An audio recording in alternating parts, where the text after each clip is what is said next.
Rara hidup dalam tekanan ekonomi yang semakin menekan keluarganya.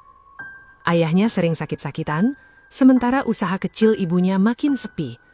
Hutang menumpuk, dan tidak ada lagi jalan keluar yang benar-benar terlihat. Di tengah keputusasaan itu, datang sebuah tawaran dari seorang perempuan tua yang tidak dikenal. Ia mengaku bisa membantu menyelesaikan semua masalah keluarga Rara, asalkan Rara bersedia melakukan satu ritual pembersihan di sebuah tempat terpencil di pinggir desa yang sudah lama ditinggalkan warga.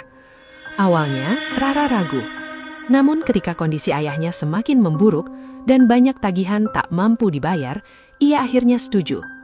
Malamnya, bersama perempuan tua itu, Rara dibawa menuju sebuah rumah kosong yang sudah lama terkunci, dikelilingi pepohonan besar yang menutupi cahaya bulan. Di dalam rumah itu, suasana terasa aneh sejak awal. Di tengah ruangan sudah disiapkan kain putih dan sebuah tali panjang yang tampak seperti kain kafan yang sudah menguning. Perempuan tua itu menjelaskan bahwa ritual ini adalah untuk mengikat kembali sesuatu yang tidak seharusnya lepas. Namun, ia tidak pernah menjelaskan secara jelas apa yang sebenarnya akan diikat. Saat ritual dimulai, Rara dibungkus kain kafan dan diminta tidak bergerak sampai semuanya selesai. Perempuan tua itu seperti melantunkan mantra yang tak ia kenali, bercampur dengan bau kemenyan yang semakin pekat. Di luar rumah, suara hewan malam tiba-tiba menghilang digantikan kesunyian yang terlalu dalam. Perlahan, seperti ada sesuatu yang menariknya dari bawah lantai tanah. Lampu minyak yang menyala mulai berkedip tanpa sebab. Dan di sudut ruangan, Rara melihat sesuatu berdiri, diam, membungkuk.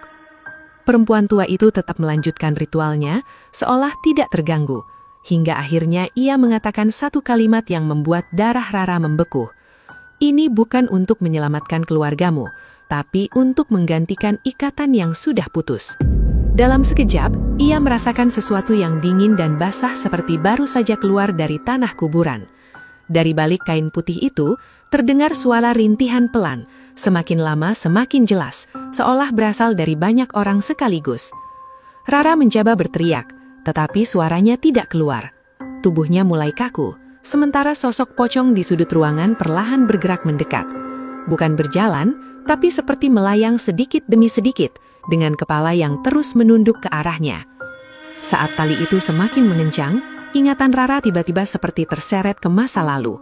Ia melihat kilasan seseorang yang dikubur tanpa kain kafan yang layak, dengan tali yang sama, terikat di tubuhnya, penuh kemarahan dan dendam yang tidak pernah selesai. Dan saat itulah ia sadar, ritual ini bukan memutuskan kutukan, tapi memindahkannya. Ketika pagi tiba, rumah itu kembali sunyi. Tidak ada Rara, tidak ada perempuan tua, hanya kain putih yang kini tertinggal di lantai, basah oleh tanah dan bau anyir yang tidak bisa dijelaskan. Sejak malam itu, warga sekitar sering melihat sosok perempuan di dekat rumah kosong tersebut, dengan kain putih dan tali yang tidak pernah lepas dari tubuhnya seperti seseorang yang sedang menunggu digantikan lagi.